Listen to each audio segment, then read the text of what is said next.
Hi എല്ലാവർക്കും നമസ്കാരം. നമ്മുടെ പുതിയൊരു വ്ളോഗിലേക്ക് എല്ലാവർക്കും സ്വാഗതം. അപ്പോൾ ഇന്നത്തെ video day in my life ഒന്നും അല്ല കേട്ടോ. ഇന്നത്തേത് നമ്മുടെ തമ്പനയിലും ടൈറ്റിലൊക്കെ കണ്ടതുപോലെ തന്നെ നടുവേദന പ്രശ്നം അഭിമുഖീകരിക്കുന്ന ആളുകൾക്ക് വേണ്ടിയിട്ടുള്ളൊരു സ്പെഷ്യൽ വീഡിയോ ആണ്. എനിക്കിത് പറഞ്ഞു തന്നത് എൻ്റെ ഒരു സബ്സ്ക്രൈബർ മേഴ്സി മാത്യു എന്ന് പറഞ്ഞിട്ടൊരു ചേച്ചിയാണ്. കഴിഞ്ഞ വ്ളോഗിലും ഇതിനെക്കുറിച്ച് പറഞ്ഞിട്ടുണ്ടായിരുന്നു. അപ്പോൾ ഇതിനെക്കുറിച്ചൊരു സെപ്പറേറ്റ് വീഡിയോ ചെയ്യണമെന്ന് ഒരു സജഷൻ വന്നിട്ടുണ്ടായിരുന്നു. അതുകൊണ്ടാണ് ഇത് സെപ്പറേറ്റ് ആയിട്ട് ചെയ്യുന്നത്. അപ്പോൾ ഇതിന് വേണ്ടുന്ന ആവശ്യമുള്ള സാധനങ്ങളെന്ന് പറയുന്നത് ഇതുപോലെ 2 തലയണ വേണം, പിന്നെ ഈ ഒരു ടർക്കിയാണ് വേണ്ടത് കേട്ടോ.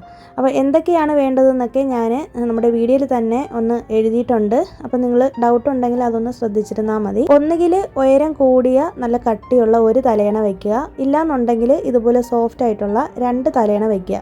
കാരണം എന്ന് വെച്ചിട്ടുണ്ടെങ്കിൽ നമുക്ക് ഇരിക്കുമ്പോൾ കുറച്ച് ഹൈറ്റ് കിട്ടാൻ വേണ്ടിയിട്ടാണ് കേട്ടോ. ഞാൻ ഈ പറയുന്ന പോലെ തന്നെ നിങ്ങൾ എക്സസൈസ് ചെയ്യണം. അപ്പോൾ അതിന് വേണ്ടിയിട്ട് ആദ്യം ചെയ്യേണ്ടത് നമ്മുടെ സെറ്റിയിൽ അല്ലെങ്കിൽ സോഫയിൽ ഇതുപോലെ ഈ 2 തലയണ ആദ്യം വെക്കണം. അതിനുശേഷം നമ്മുടെ അടുത്തുള്ള ഒരു ടർക്കി ഉണ്ടല്ലോ, അതിങ്ങനെ 4ആയിട്ട് മടക്കണം. നിങ്ങളുടെ അടുത്ത് ഈ കാറിലൊക്കെ യൂസ് ചെയ്യുന്ന ടർക്കി ഉണ്ടെങ്കിൽ അതെടുത്താൽ മതി. ടർക്കി നമുക്ക് 2 എണ്ണം വരെ യൂസ് ചെയ്യാം. എൻ്റെ അടുത്തിപ്പം ഈ ഒരെണ്ണമാണ് ഉള്ളത്.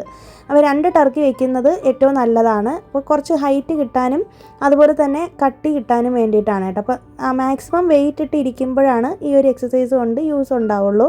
അപ്പോൾ പലർക്കും ഈ നടുവേദന എന്ന് പറയുന്നത് വലിയൊരു പ്രശ്നമാണല്ലേ. അപ്പോൾ ഒരുപാട് പേര് അഭിമുഖീകരിക്കുന്ന പ്രശ്നമാണ് ഈ നടുവേദന എന്ന് പറയുന്നത്. അപ്പോൾ എനിക്കും ഉണ്ട്. ആഫ്റ്റർ ഡെലിവറി എനിക്ക് ഉണ്ടായിട്ടുള്ളൊരു നടുവേദനയാണ്. ആഫ്റ്റർ സി സെക്ഷൻ എനിക്കുണ്ടായ നടുവേദനയാണ് കേട്ടോ. അപ്പോൾ അതുകൊണ്ട് എനിക്കൊരു ബുദ്ധിമുട്ടുണ്ടെന്ന് ഞാനൊരു വ്ളോഗിൽ പറഞ്ഞപ്പോൾ നമ്മുടെ സബ്സ്ക്രൈബർ ഈ ചേച്ചി പറഞ്ഞു തന്നൊരു എക്സസൈസാണിത്.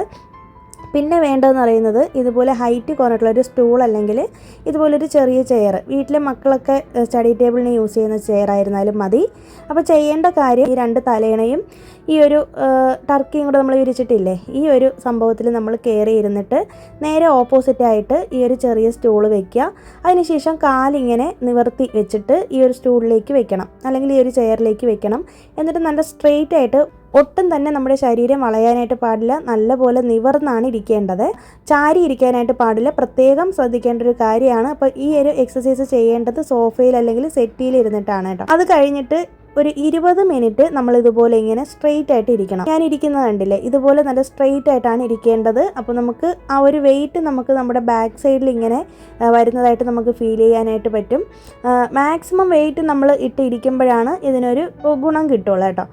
പിന്നെ പ്രത്യേകം ശ്രദ്ധിക്കേണ്ട ഒരു കാര്യം എന്ന് പറയുന്നത് ഈ ഒരു 20 മിനിറ്റ് നിങ്ങൾ സ്ട്രെയിറ്റ് ആയിട്ട് ഇങ്ങനെ ഇരിക്കണം. ആ സമയത്ത് നിങ്ങൾക്ക് ഫോൺ യൂസ് ചെയ്യുകയോ അല്ലെങ്കിൽ ബുക്സൊക്കെ റീഡ് ചെയ്യുകയോ അല്ലെങ്കിൽ ടി വി കാണുന്ന സ്ഥലത്താണ് ഇരിക്കുന്നതെങ്കിൽ ടി വി ഒക്കെ വാച്ച് ചെയ്തുകൊണ്ടിരിക്കാം. അപ്പോൾ ആ 20 മിനിറ്റ് നിങ്ങൾ കൃത്യമായിട്ടിരിക്കുക. അതിന് ശേഷം നിങ്ങൾ അവിടെ നിന്ന് എഴുന്നേറ്റിട്ട് നല്ലപോലെ ഒന്ന് ചൂടാക്കിയ വെള്ളം എന്ന് പറയുമ്പോൾ അതായത് നമ്മുടെ ശരീരത്തിൽ ചൂട് പിടിക്കാൻ ആവശ്യത്തിനുള്ള ചൂടിനാണ് നമ്മൾ ചൂടാക്കേണ്ടത് കേട്ടോ. അപ്പോൾ നമ്മൾ വെള്ളം നന്നായിട്ട് ചൂടാക്കിയതിന് ശേഷം നമ്മുടെ ശരീരത്തിൽ ആവി കൊടുക്കാൻ വേണ്ടിയിട്ടാണിത്. ചെറിയൊരു ടവൽ യൂസ് ചെയ്തിട്ട് ബാക്ക് സൈഡിൽ ഇതുപോലെ ഒന്ന് വെച്ച് കൊടുക്കണം. അപ്പോൾ നിങ്ങൾ ബാത്റൂമിൽ പോയിട്ടാണ് ഇത് ചെയ്യേണ്ടത്. ഒരാളിൻ്റെ സഹായത്തോടു കൂടിയോ അല്ലെങ്കിൽ ഒറ്റയ്ക്കോ ചെയ്യാം. ഞാൻ ഒറ്റയ്ക്കാണ് ചെയ്യുന്നത്. പിന്നെ അവസാനത്തെ സ്റ്റെപ്പ് എന്ന് പറയുന്നത് ഈ ഇത്രയും കാര്യങ്ങൾ കൃത്യമായി ചെയ്തതിന് ശേഷം നമ്മളൊരു കട്ടിലിൽ പോയിട്ട് നല്ല സ്ട്രെയിറ്റ് ആയിട്ട് കിടക്കുകയാണ് വേണ്ടത്. ഒരു 15 മിനിറ്റ് ഇങ്ങനെ എണീക്കാതെ ഇങ്ങനെ സ്ട്രെയിറ്റ് ആയിട്ട് കിടക്കുക. കൈകളും കാലുകളും നേരെ വെച്ചിട്ട് അനങ്ങാതെ ഇങ്ങനെ കിടക്കണം. അപ്പോൾ ഇത്രയും കാര്യങ്ങളാണ് നമ്മുടെ ഈ ഒരു എക്സസൈസിന് ചെയ്യേണ്ട കാര്യം കേട്ടോ. അപ്പോൾ ഇത് കൃത്യമായിട്ട് ആഴ്ചയിൽ 4 ദിവസമാണ് ചെയ്യേണ്ടത്. ഒന്നിട വിട്ടുള്ള ദിവസങ്ങളിൽ ചെയ്താലും മതി. അപ്പോൾ ആഴ്ചയിൽ 4 ദിവസം ഇത് കൃത്യമായി ചെയ്യണം. അപ്പോൾ നിങ്ങൾക്ക് നടുവേദന കുറയുന്നതിനനുസരിച്ച് നിങ്ങൾക്ക് ഈ ഒരു എക്സസൈസ് സ്റ്റോപ്പ് ചെയ്യാം. ഓരോരുത്തർക്കും ഓരോ രീതിയിലായിരിക്കും നടുവേദനയുടെ കാഠിന്യം എന്ന് പറയുന്നത്. നമ്മൾ ഏതൊരു എക്സസൈസ് ചെയ്യുമ്പോഴും ഉടനെ തന്നെ അതിൻ്റെ റിസൾട്ട് ഒരിക്കലും കിട്ടത്തില്ല കേട്ടോ. കുറച്ച് ടൈം എടുത്തിട്ടായിരിക്കും റിസൾട്ട് കിട്ടുന്നത്. കണ്ടിന്യൂസ് ആയിട്ട് നമ്മൾ ഈ വീഡിയോയിൽ പറഞ്ഞതുപോലെ തന്നെ ഒന്നിട വിട്ട് അല്ലെങ്കിൽ ആഴ്ചയിൽ 4 ദിവസം ചെയ്യുകയാണെങ്കിൽ ഉറപ്പായിട്ടും ഇതിനുള്ള റിസൾട്ട് കിട്ടും. ഉറപ്പാണ്. കാരണം ഞാനിപ്പോൾ ഒരാഴ്ചയായിട്ട് ഇത് ചെയ്തുകൊണ്ടിരിക്കുന്ന കാര്യമാണ്. അപ്പോൾ നമ്മൾ വീഡിയോയിൽ എല്ലാം ഡീറ്റെയിൽഡ് ആയിട്ട് തന്നെ പറഞ്ഞിട്ടുണ്ട്. ഞാൻ പറഞ്ഞതുപോലെ നിങ്ങൾ ചെയ്താൽ മതി. പ്രത്യേകം ശ്രദ്ധിക്കേണ്ട ഒരു കാര്യം എന്ന് പറയുന്നത് നമ്മൾ ഈ ഒരു എക്സസൈസിന് കൂടുതൽ ഗുണം കിട്ടണം, നല്ലൊരു റിസൾട്ട് കിട്ടണമെന്നുണ്ടെങ്കിൽ നിങ്ങൾ സാധാരണ ഇരിക്കുന്ന സമയത്ത് അല്ലാത്ത സമയങ്ങളിൽ നിങ്ങൾ പ്ലാസ്റ്റിക് ചെയറിൽ ഇരിക്കുമ്പോൾ ഒരു തലയണ ഇട്ടിട്ട് വേണം ഇരിക്കാനായിട്ട്. അതുപോലെ തന്നെ മാക്സിമം സെറ്റിയിലും സ്റ്റൂളിലൊന്നും ഇരിക്കാതിരിക്കാനായിട്ട് ശ്രമിക്കുക. തലയണ യൂസ് ചെയ്തിട്ട് ചാരി വേണം നിങ്ങൾ പ്ലാസ്റ്റിക് ചെയറിൽ ഇരിക്കുമ്പോൾ ഇരിക്കാനായിട്ട്. നടു വളഞ്ഞ് ഇരിക്കുന്ന രീതിയിൽ നമ്മൾ ഇരിക്കരുത് കേട്ടോ. നമ്മുടെ എപ്പോഴും നമ്മൾ നടുവേദന ഉള്ള ആളുകൾ ഇരിക്കേണ്ടത് നിവർന്നായിരിക്കണം ഇരിക്കേണ്ടത്. എന്നാലാണ് ഇതിന് കൃത്യം കൃത്യമായിട്ടുള്ളൊരു റിസൾട്ട് കിട്ടുക. അപ്പോൾ നിങ്ങൾ എന്തായാലും ചെയ്ത് നോക്കണം. ഞാൻ നേരത്തെ പറഞ്ഞ പോലെ തന്നെ ഏതൊരു എക്സസൈസും ചെയ്താൽ ഉടനെ തന്നെ അതിൻ്റെ റിസൾട്ട് കിട്ടില്ല. നമ്മൾ മാക്സിമം അത് കണ്ടിന്യൂസ് ആയിട്ട് ചെയ്താൽ മാത്രമാണ് റിസൾട്ട് കിട്ടുള്ളൂ.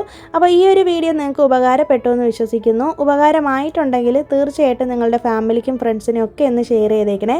പുതിയൊരു വ്ളോഗായിട്ട് നമുക്കിനി വീണ്ടും കാണാം. അതുവരേക്കും എല്ലാവർക്കും ബൈ. Thanks for watching.